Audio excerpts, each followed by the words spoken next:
Voir la mer avec un regard nouveau, pas celui du marin, mais celui du naturaliste ou du géologue. Les sédiments, ça vous parle ou pas du tout? Érosion, dragage du port, pollution générée par la ville, le transport maritime ou la pêche.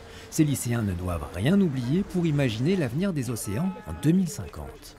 Le projet n'est pas encore hyper clair pour nous, là on commence à peine. Peut-être penser à des innovations qui pourraient aider la vie future.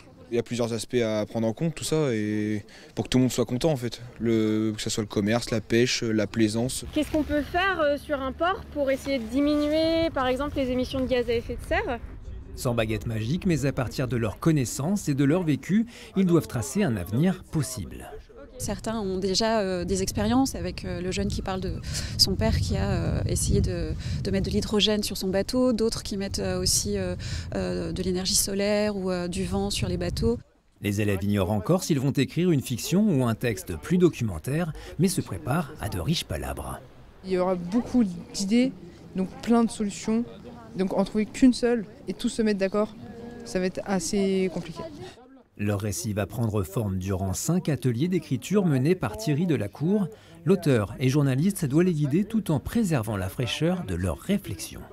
J'interviens assez régulièrement sur ces sujets-là et la peur c'est d'ajouter de l'angoisse à l'angoisse. Et donc il faut y aller mollo, c'est qu'il faut essayer de construire justement un paysage un peu positif. Et là je pense que ça les travaille, mais en même temps ils ne sont pas dans l'angoisse. D'ici Noël, 25 groupes de jeunes en métropole et outre-mer auront rendu leur récit.